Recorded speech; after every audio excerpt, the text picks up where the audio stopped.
Traditionally, U.S. presidential debates barely sway public opinion, if at all. Of course, the spectacle that unfolded Tuesday night in Cleveland was not your traditional debate. For 90 minutes, tens of millions of Americans watched Donald Trump and Joe Biden needle, badger, interrupt, sometimes even insult.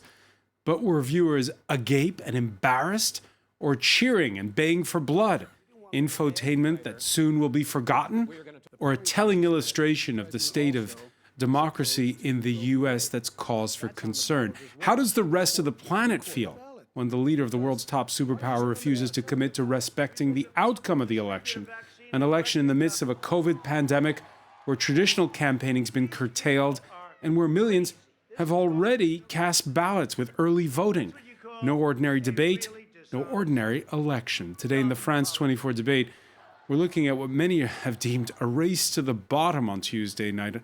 With us is attorney John Lowe, members of Republicans Overseas. Thanks for joining us. Thank you. Also joining us, digital sociologist Jen Schrady, professor at the French Political Science Institute, Sciences Po, the author of The Revolution That Wasn't: How Digital Activism Favors Conservatives. Welcome back. Thanks. Good evening. From Boulogne-Billancourt in the suburbs of Paris, Craig Kapitas, contributing editor to Quartz. How are you? Okay, mon capitaine. And, well, if we're talking about debates, we need an expert. So let's go to Pocatello, Idaho. Sarah Partlow-Lefebvre is director of the debate team at Idaho State University, co-author of the book, Debating the Donald. Welcome to the show.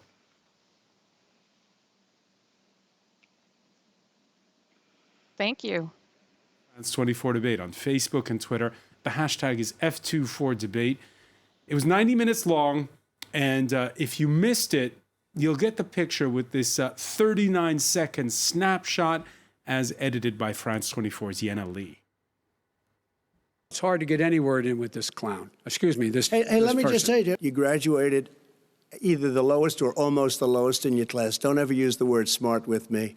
Don't ever use that word. Oh, give me a break. Because you know what? There's nothing smart about you, Joe. 47 years, you've done nothing. Well, why didn't you do it over because the you last weren't 25 president years? screwing No, things no. up. You were a senator. And You're by the way, worst you were a president vice- America has ever had. Hey. He's Putin's puppy. He still refuses to even say anything to Putin about the bounty on the heads of American soldiers. The Radical question, left. Will you shut up, man? Listen, who is on your list, Joe? This Who's is on your so list? right. Gentlemen, I think This we've is ended so this. He's going to pack the unpresidential. court. We have We're ended- not no. going to give a... So Sarah Partlow-Lefebvre, the expression we've heard over the past months when we see this kind of incivility is people are shocked but not surprised. Nonetheless, were you surprised?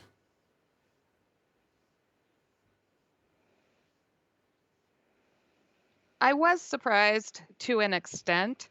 I think that Trump just exaggerated or intensified debate strategies that he used in the past. In the 2016 election against Clinton, he used many of these strategies just to a lesser extent. Things like interruption, a little bit of bullying and name calling in order to demonstrate that he had the upper hand. It was just exaggerated last night. And when Joe Biden called the sitting president of the United States a So, I clown was on two surprised by that. occasions, what was your reaction to that?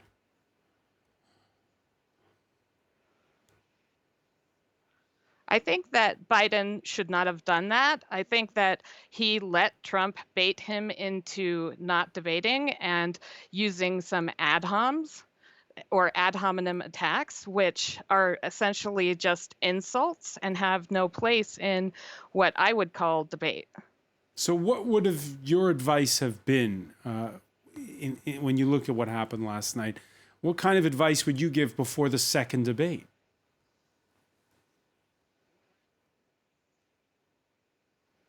So before the second debate, I think that Trump is probably going to continue to employ his strategy. He wants to bring out his base vote in the election, and he'll use the same tactics because he's used those to play to his base before, and they worked. I think that Biden needs to appear presidential, that he needs to encourage people to vote and represent himself as a hope for democracy in America.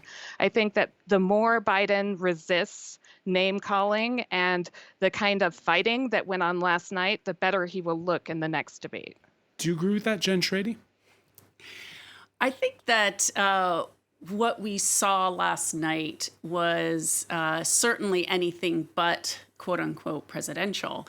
But what I think we need to remember is that in many ways, this debate simply was a clear representation of what's been happening on social media, on Twitter, but live, right? I mean, the fact that there were only 2 minutes given for each candidate to respond, and they couldn't even respect that amount of time, I think is really telling. And that kind of interruption and constant interruption was, a punch in the gut of toxic masculinity just constantly happening. And if we think back what happened, 2 decades ago with, Al Gore, and he was chastised, and people said he lost debate because he rolled his eyes at Bush, right? So to think about how far we've come right now, and to think that we could, or anyone could actually give advice to change this type of politics more broadly, I think is really difficult, because what we're seeing right now is, again, not just a question of, the lack of decorum or lack of being presidential, but really bearing clear what Trump in particular really is all about. Okay, because when you say toxic masculinity, is that Donald Trump's toxic masculinity, or is it both candidates? For me, how I experienced it was mostly Trump, but they then got on this rhythm, with Wallace as well, of, trying to, interrupt the interrupter, right? Trump clearly, by all counts, interrupted, I read somewhere, 80 or 67 times or something like that. But that type of interruption and trying to take over is something that is very gendered, right? And so again, when we talk about presidential, what does that mean? What does a president actually look like? John Lowe, you're an American in Paris. Yes. When you read the reviews here, are you a little bit ashamed? I'm not ashamed. I mean, I view this as just the way things are right now. And if we look back, what I was thinking about is 8 years ago, Joe Biden debated Paul Ryan for the vice presidential in the vice presidential debates. You may or may not remember that debate, but he was actually very aggressive, very domineering, very assertive. And Paul Ryan took a much more moderate approach, much calmer approach, and Joe Biden was widely viewed as the victor, having taken a very basically in-your-face approach. And I think what Joe Biden decided was that one last time, that's what I'm going to do this time. What happened this time is he was up against the guy who was doing it even more so. I think. And Donald Trump is known for this. He's known for not backing down. He's known for being aggressive. And this is exactly what happened out here. Some Republican leaders, including the former New Jersey governor, Chris Christie, are quoted as saying he perhaps needs to tone it down a little because he's energized his base, yes, but what about those he still wants to convince? And that is the problem. He has his base, I believe, for the election. What he needs to do is convince those people who may not even like him, but don't like the other party's policies or lack of policies or what may come. And he wants those people to vote for him, despite the fact that they don't like them. And there are a lot of those people in the United States who are, frankly, thinking about that. And as such, I do believe that he should tone it down. I think, for example, during the debate, there were times when Joe Biden started searching for words, and then he was interrupted by Donald Trump, who basically gave him a pass. So I think President Trump, if I were to give him advice, which I'm not sure he's going to accept advice from anybody, including former Governor Christie, would be to tone it down, to let the other person talk, and to make his points when he has on his allotted time. Politico.com reporting that the Biden camp is holding ongoing conversations with organizers over the format of the next debates. Its lead story claiming some are even calling for the Democratic nominee to forego those next debates. Craig Capitas, those debates are going to happen, right? Oh, absolutely. They're going to happen. And everyone, including us, is going to be faced with the same situation. I find it very difficult to have a symmetrical discussion And about I am an urging. asymmetrical situation. And this is the problem the press has covering it. What do we have here? I think you got to take what the great American poet Maya Angelou said: when someone tells you who they are, believe them. And we know who Donald Trump is. He's a president without shame, in a Republican Party without scruples, amped up by a network, Fox, without integrity, mixed into an armed audience that's wallowing in conspiracy theories.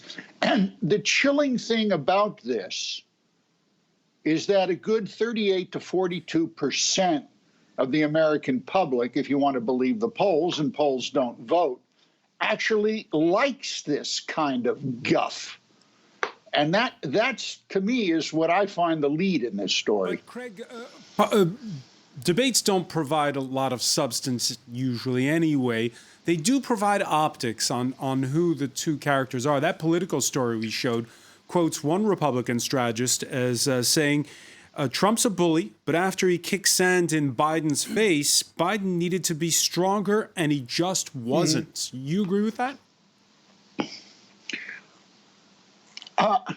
Frankly, Francois, I don't think it matters. I think the number of undecided voters is minuscule, probably less than 4%, and we'll know that after Election Day. You also have millions of votes have already been cast in this election. So these debates are, Trump has turned them into he's turned them into the Shark Tank. He has become a combination of Elmer Gantry and Uriah Heep. This is his character. People want to be entertained. Francois, there's only one thing the American public cannot stand. They can't tolerate. They cannot tolerate being inconvenienced. And the question right now is, COVID has inconvenienced the American public.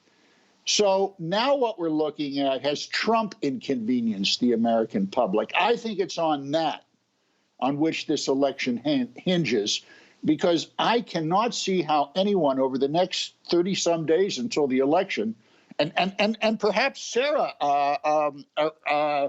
up in our debate meister here could give us some advice on this, because I do not understand how anyone can have an intelligent debate on something that symmetrically on something that's so asymmetrical. Sarah Partlow-Lefevre?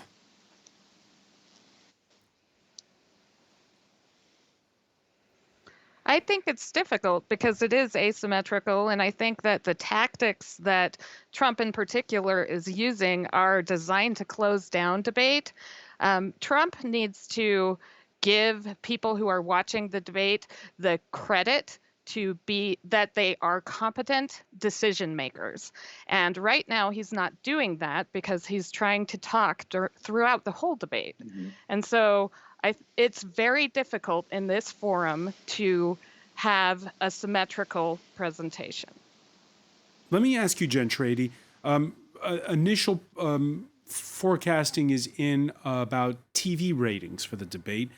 28.7 million people on four of the big networks in America, which is well below Trump versus Clinton, 45 million 4 years ago.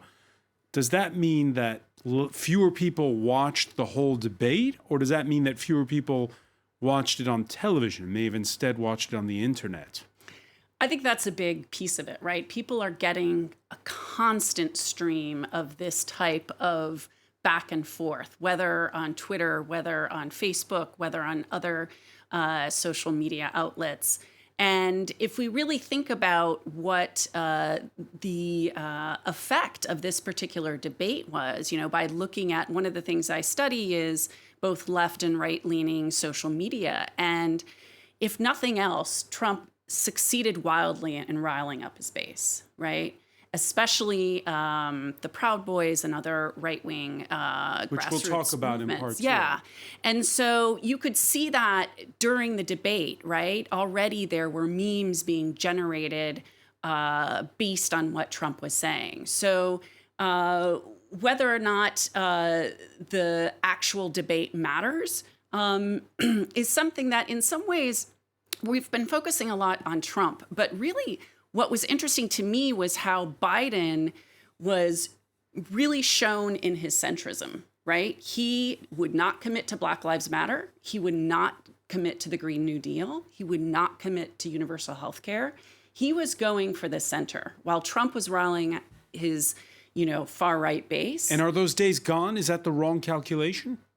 That's the $1 million question, right? Because I think if we really want to think about generating more and more people to come out to vote, that really getting people who had been leaning towards Sanders, it's going to be imperative to try to get more than just the center out to vote. Craig Kapitas, in 30 seconds or less, because we have to go to the break. Do you agree? Yeah. In broad brushstrokes, yes. I think if women come out to vote, if minorities come out to vote, Donald Trump is going into the dustbin of history and perhaps even a jail cell. All right, we'll pick up on that point. Get reaction from the rest of the panel. When we come back, stay with us. You're watching the France 24 debate. Waiting.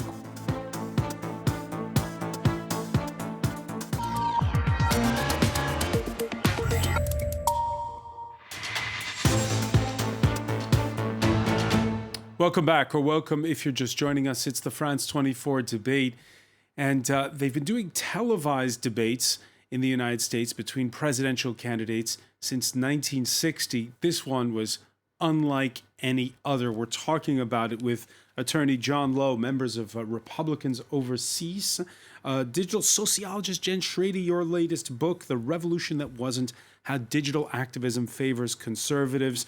From the Paris suburb of Boulogne-Billancourt, Craig Kapitas, editor-at-large for Quartz, and joining us from Pocatello, Idaho, Sarah Partlow-Lefebvre, director of the debate team at Iowa State University. Welcome back to all of you.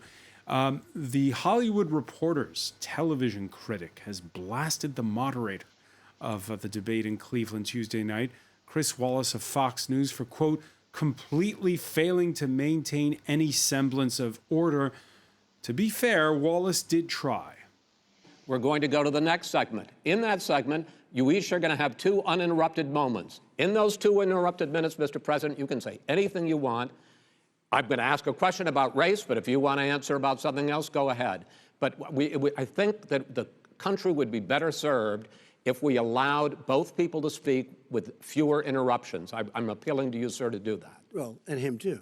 Well, frankly, you've been doing more interrupting Well, that's than he all right, has. but he does plenty. Well, less than, sir, less there's than, plenty. No, less than you have.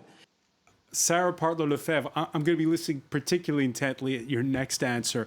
What could Chris Wallace have done any differently?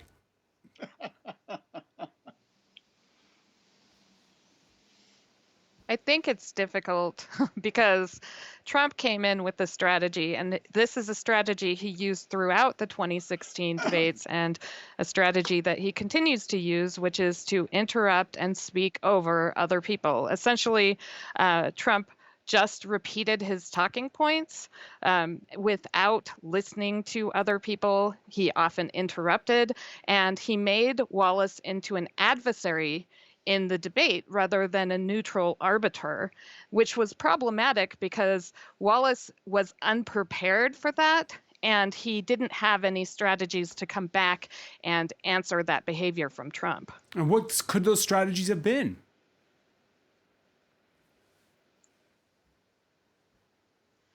So I think he got better near the second half of the debate when he said, look, you're doing more interrupting, the quote that we just listened to from the debate.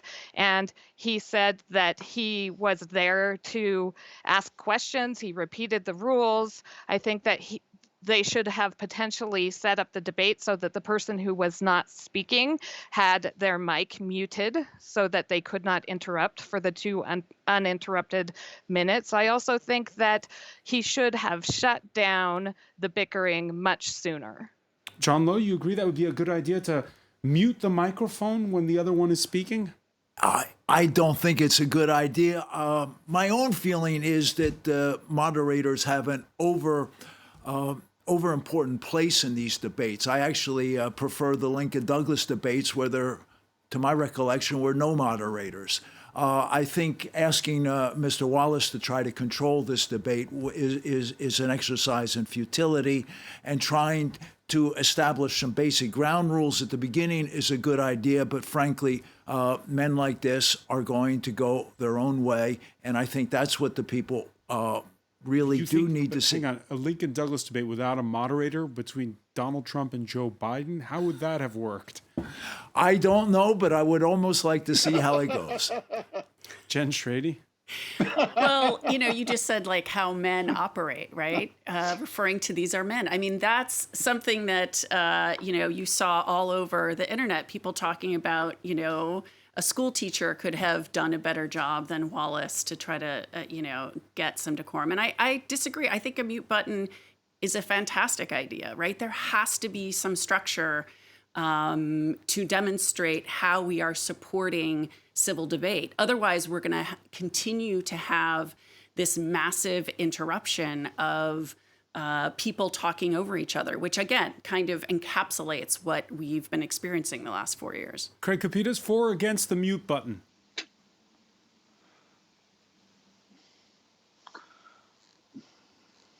A difficult call. All I can say is don't heap any opprobrium on Chris until you've walked a mile in his shoes. To quote the celebrated British essayist Elvis Costello, there are some things you can't cover up with lipstick and powder. And Donald Trump and his politics are one of those things. All right, I can see you're pining to talk about issues because it's not just optics, a presidential debate. There are more than just postures. There's also some of the substance that's come out of it. And the big talking points are Donald Trump's this Wednesday. First of all, about whether or not he'd accept the result. He talked about cheating, which had already begun with mail-in voting ahead of the debate. Donald Trump already tweeting, "Wow, won't let poll watchers and security into Philadelphia voting places. There's only one reason why: corruption. Must have a fair election." He reiterated the claim during the debate. The Philadelphia Inquirer newspaper fact-checked his claim as false. It's true that voters were casting ballots Tuesday, but the locations where they were doing so in Philadelphia are satellite elections offices where mail ballots can be requested, completed, and submitted. Poll watchers don't have the same rights at such locations as they do at traditional polling places on Election Day, officials had said. So this is, again, helping with early voting. That's a little confusing, by the way, for a lot of our viewers, because here in France, for instance, we don't have early voting. Explain, Jen Strady, because there's a difference between absentee ballots and early voting, right? Absolutely. And to add to the confusion, every state has their own board of elections that makes decisions, and every county runs elections, right? So we are talking about hundreds of different systems in place. So it's really difficult to pinpoint when kind of the start and the end of the election is. But it's clear people have already started voting. Tens of millions of ballots already cast. So it's something that Biden did mention last night, right? We're already in the election season. And this idea of fraud, it's interesting because Trump keeps focusing on fraud with the elections. But actual fraud is just so minuscule, not, obviously much less than, corporate leaders like Trump in terms of cheating on their taxes. But What is more egregious and hasn't gotten enough attention is the purging of voter rolls, especially in swing states. And I think that's something that I wish Biden had brought up and really hasn't been brought up enough by the Democratic Party in general. So the President of the United States talks about voter fraud, and the Democrats talk about voter suppression, reduction in the number of polling places, the fact that the Postmaster General took away mailboxes and banned overtime. Is it going to be, and people around the world are watching this election. How messy an election is it going to be? It's going to be a messy election. What has happened over the past year, essentially, is what were already very loose voting requirements in the United States have become much looser.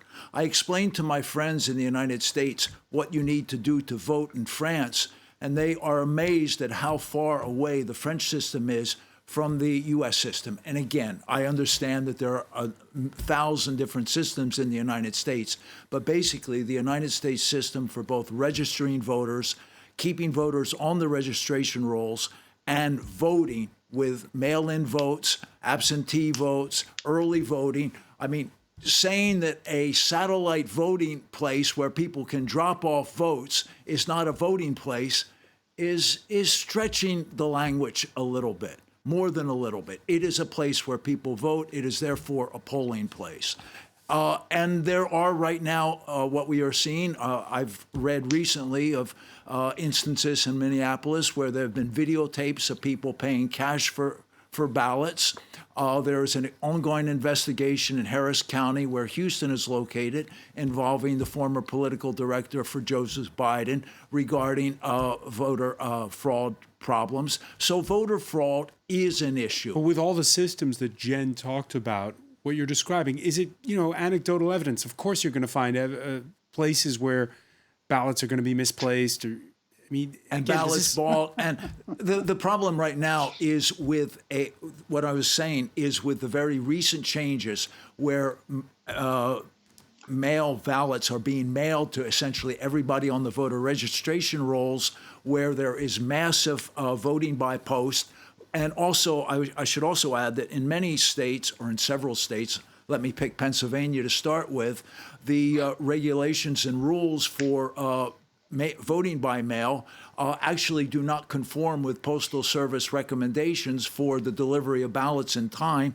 Not only that, in Pennsylvania, the Pennsylvania Supreme Court actually just rewrote the law themselves to give it more flexibility, saying that even ballots that are not properly postmarked can still be counted up to 7 or 8 days after the election. This is a recipe for disaster. But what do you do? Because it's time. We're in times of COVID. What do you do? You tell people they can't vote, or if they're in an at-risk group? I was not saying that. I was simply saying that what I would have recommended for most states is that they at least adopt laws and regulations which comply with Postal Service recommendations for the proper delivery of ballots. And I would also advocate the opening of ballots before Election Day, because several states don't even provide for the opening of mail-in ballots until after the Election Day. Well, let's turn to the Pennsylvania native on the panel. Craig Capitis, do you agree with that last point that was made? Start opening the ballots before Election Day? Well, there we have it, don't we, Francois? The 38 to 42% who believes this stuff. The Republican Party is so engulfed in a cloud of Donald Trump's guff that they have no idea how toxic they are. You want to litigate? Go right ahead. I look at cascade effects, and regardless of who wins this election, this cascade effect, it's not law and order, Republican Party, it's rage and hate. That should be Donald Trump's political theme. It is going to continue. And that's the real fear here. That's what people should be concerned with. Because we have said throughout this entire program that the two names on the ballot are Donald Trump and Joe Biden. Joe Biden's name isn't on the ballot. It's Donald Trump versus America, against American democracy, against American institutions. That's who Donald Trump is running against. All right, Jen Trady, your remit is to study conspiracy theories, and yeah, we live in an age of it. We've talked about it in previous editions of this show, where there are conspiracy theories seem to have more play than they used to, thanks to the digital age. Will conspiracy theories win the 2020 election? Well, certainly just to build on the topic of voter fraud, that there is no reputable study that has shown that there is any persistent voter fraud whatsoever.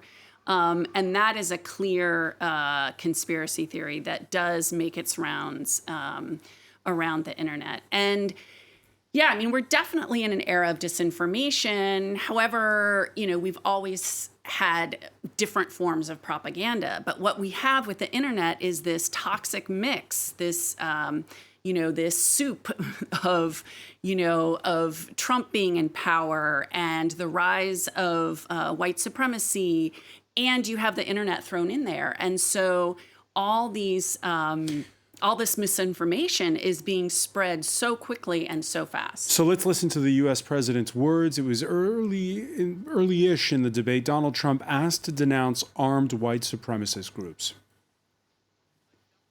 I would say almost everything I see is from the left wing, not from the right wing. So what are you saying? I'm willing to do anything. I want to see peace. Then do it, sir. Say it. Do it. Say it.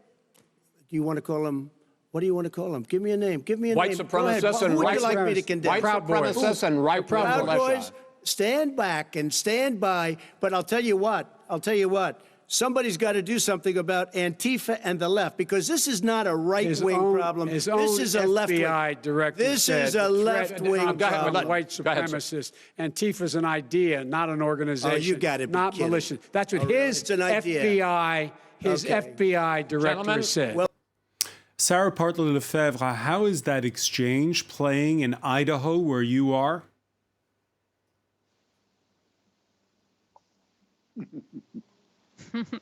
Idaho is a pretty conservative state. It's mostly red. Definitely went for Trump last time.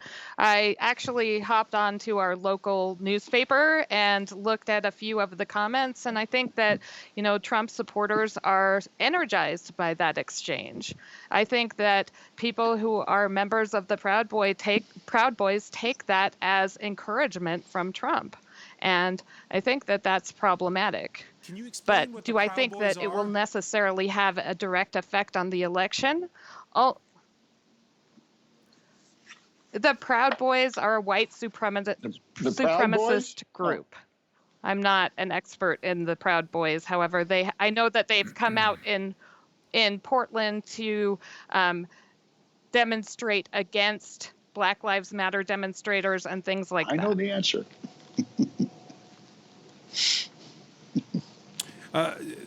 Sarah, where's, just for our viewers, just explain, where do you think the state of U.S. democracy is after you just heard Jen Trady paint the picture of where this campaign is being waged in these times of COVID, which is a lot on the internet?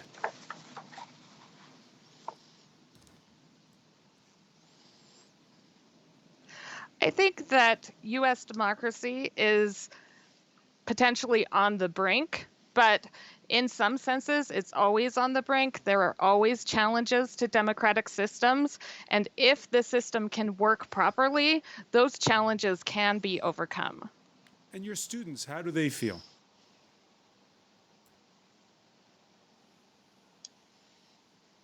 About democracy or about the debate? Just about the current environment and the current feel of this campaign.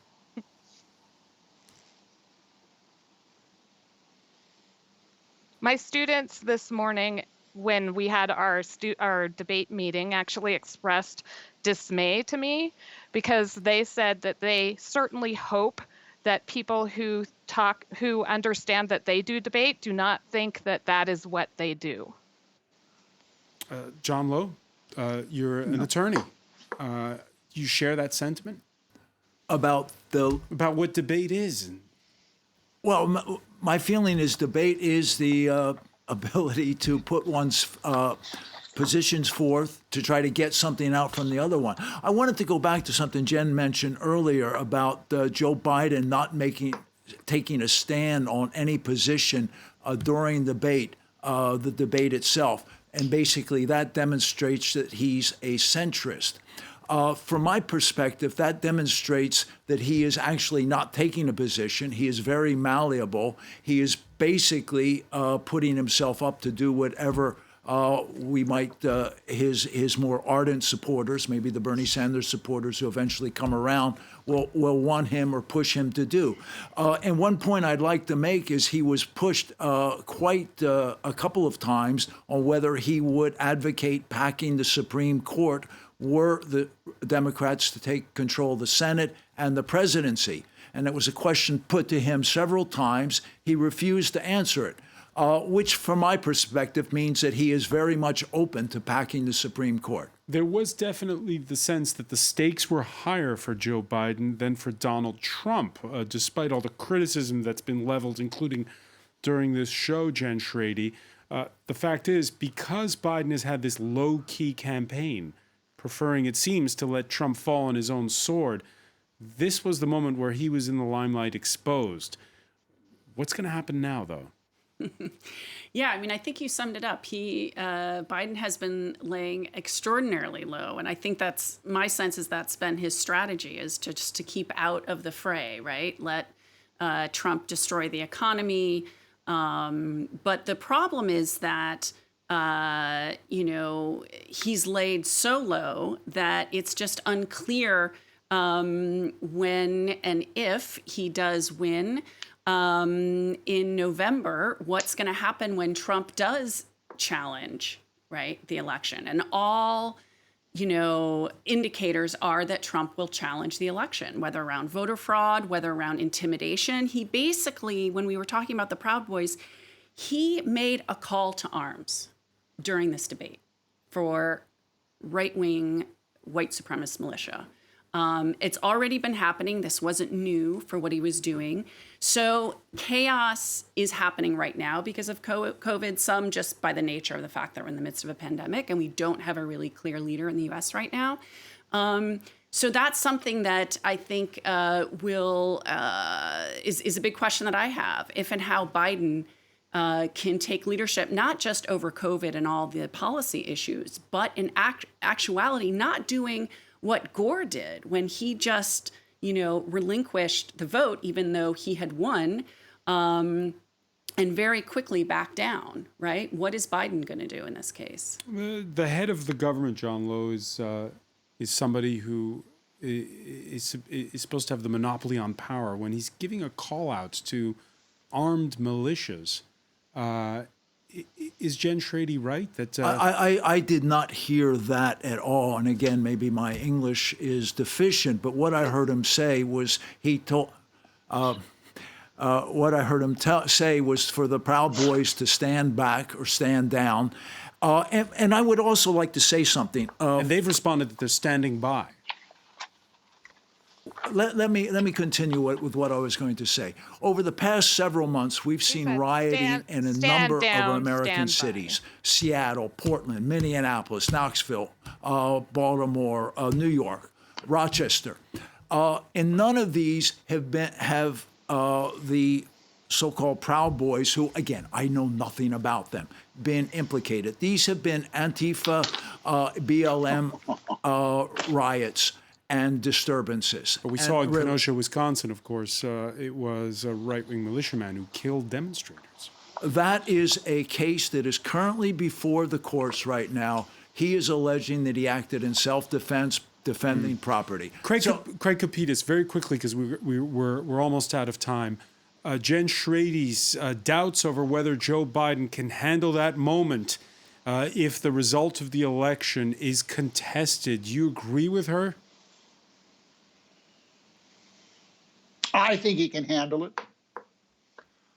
I'm more concerned about the Proud Boys, who did react, according to all the quotes that we have, as one of their chairmen said, stand back and stand by for when the commies start a full escalation of war, and we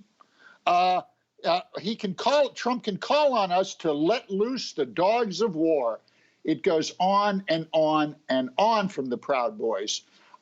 They liked what they heard. It was all over the internet. Anyway, and I don't think our Republican counselor there has a problem with English.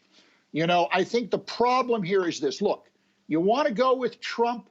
Please go ahead. That's your right in America. In a democracy, you get what you deserve, and you deserve what you get. But what are you voting for? You're voting for a candidate who's promising a vaccine for a disease he calls a hoax that he says affects virtually nobody. I return to our friend Jen, who is the debate expert. Can you decode that for us? It might take another hour, but I'd certainly like to hear it. Alas, we do not have another hour because we're out of time. But I want to thank you, Craig Kopitas. I want to thank as well Sarah Partler-Lefevre for joining us from Pocatello, Idaho. I want to thank as well John Lowe. Jen Schrady, thank you for joining us here in the France 24 debate.